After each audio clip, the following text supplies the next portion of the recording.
What's up everyone, this is Cher talking. Welcome back to my channel. In today's video, I'll be making a full review for the Spiral Corridor update. We have 3 new different styles, starting with Dragon Knight, a damage dealer with some RNG mechanics, Diana, a support damage dealer, and Gian, a healer for great swords. Well, all of them have some utility, especially for remembrance. So let's start talking about Dragon Knight. Well, he's a great sword user and has 110% STR, 90% agility. He can be used for farming, although he's not really that good. He can be used for remembrance, although there are some things that we need to discuss. Especially his endurance will are average. He does have some intelligence because he can debuff. I think that his status are actually well distributed because he barely has love and charisma and he does not really use it. Okay, so for skill number 1 we have Chasing Fireball. When landing any type of attack, we have a 50% chance to trigger Fireball Plus. This is actually a great sword skill and not a spell, although it has the same name. It's a 3 BP cost, fully UE attack with deep power and 12 mod. It's actually pretty nice for the cost, and it will be used with rank 1 when it triggers from the passive. But it's nice, especially in remembrance fights against multiple enemies. Passive number 2 is called Focus Defiance 4.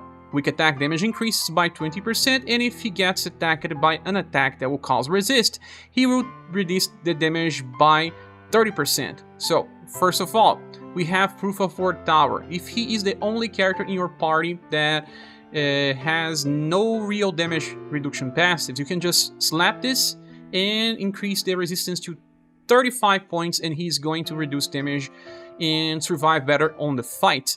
Then he has Great Battle Tension that increases damage by 30% and also increases his BP by 1. So in the end, we have a 50% damage increase when attacking weak targets, and he will be used mostly on remembrance, so it's actually okay for a character that can resist and has an RNG mechanic for a chase attack. Well, for skills, we already discussed the Fireball Plus. It's a skill that he can use anytime he wants, and will also trigger Chasing Fireball with 50% chance, so you can attack 2 times half of the time. Skill number 2 is Crimson Slash. For 7 BP, you have a single target attack with Slash and Heat, a power 30 mod. Well, we already have S power attacks with 6 BP cost, while we have only A power, because it carries a special effect that can debuff the enemy STR by 30%. Yeah, 30. That's pretty big on level 99, but there's a problem. Dragon Knight does not have that much intelligence, but in some remembrance fights he may actually work to debuff here and there, but don't count on it too much. If you know exactly when the boss debuffs their will, there are bosses that will debuff their will on specific trigger turns. You can try to buff STR and maybe it will work at least for 1 turn. After the next one, the boss will probably cleanse, but if that reduces the damage you receive for 1 turn at least, it can be useful since it's not that costly, 7 BP.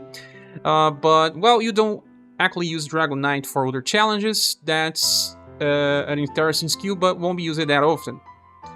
Then the second skill is called Crimson Slash, 7 BP for a power attack with 30 mod, slash and heat damage. That carries a chance to debuff STR by 30%. It's the first skill that debuffs 30% with only 7.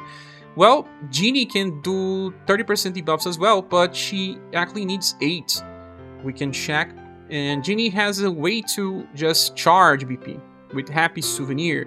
As you can see here, she has a chance to debuff STR and intelligence, and she has a much higher intelligence, and she can actually debuff every 2 turns always, while with Dragon Knight, after some turns, 7 BP is higher than just 6, so there will be times where he will need 3 turns in order to debuff. But, well, in the end, Dragon Knight's more used in remembrance, but if you know when the boss is gonna get trigger, like some bosses will just decrease their will and reduce their ailment resistance, you can try to inflict an STR debuff in that turn, and it may last for 1 turn. But the next one, they will probably use the 5 weaknesses. But it's an interesting skill. If you want to bring him outside remembrance, you're gonna need buffers because his intelligence is not enough for real challenges. Then skill number 3 is called Wing Bash. For 9 BP, you have a single target attack, triple S power this time, 59 mod. Funny that it's this time Blunt and Pierce. Well, it's to be used on overdrives. you will be using normal attacks or fireballs and then nuking with Wing Bash, depending on if you have buffers or not. So Dragon Knight is actually a filler character for Remembrance. If you need AoE damage, just keep using Fireball, and then you have a chance of another Fireball. If you want to deal single target damage, use normal attacks and then eventually nuke with either Crimson Slash or Wing Bash. He's not bad, he's not great, he's just a filler character. He will be receiving an SS- grade in our tier list. One is Diana from Minstrel Song. She is also a filler for Remembrance, has low endurance, average will, good enough dexterity and agility. She still has some intelligence because she can apply ailments by inheritances. Well, the first skill is Breath of Invigoration, and she attacks, recovers HP by around 170s and recovers 1 BP, so she essentially has 4 BP cycles. Skill number 2, Master Stance. When HP is full, she has a 25% chance to evade all enemy attacks. When it's not full, damage will increase by 20% and damage taken will be reduced by 25. So this is actually a damage reduction passive, but only triggers after she is not on full. Let's say that you take a nuke and she was on full and she didn't evade. She's gonna take plenty of damage, but at least after that point she's gonna take less. And since she self-recovers, she may get back to full HP and becomes either a full evasion or a fragile character. Now, the third one is called Great Overtension. Damage increases by 30%, 45 on commons, and 60% on overdrive. Well, she is a support unit that will also deal good damage on overdrive, so I understand why they did this, but I would much prefer a high protect engine for this character. Well, first skills, the first one is Stab in the Back, 1 BP for Deep Power Attack and 13 mod that will also buff her dexterity by up to 25% on max level.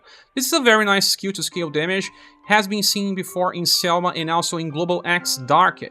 And for 1 BP, you can just keep buffing your dexterity till you decide to nuke.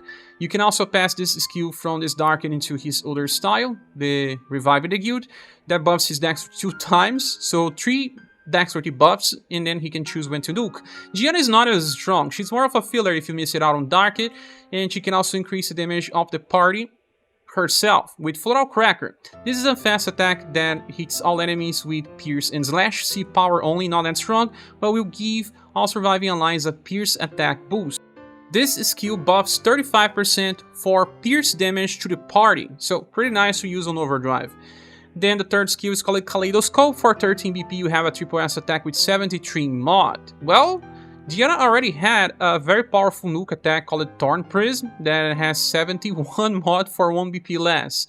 So you can choose to use any, depending on the BP cost. Thorn Prism, at least it's 3 turn cycle. It will be a guarantee since she always has 4 BP per turn, remember? For other inheritance, you have Floral Extravaganza. It's a single target attack with a chance to instant kill.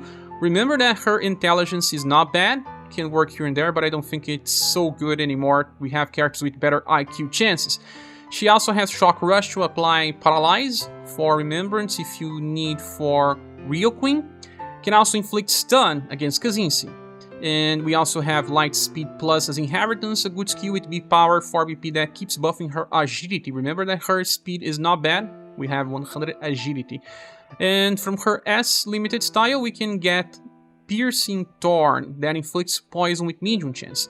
Poison will be needed for a future Remembrance battle. There's also Mega Trust Plus, a skill that makes sense to inherit because it will reduce the cost for a nuke. You can use Stab at the Back 2 times and then use Mega Trust and cycle this every time you have enough BP.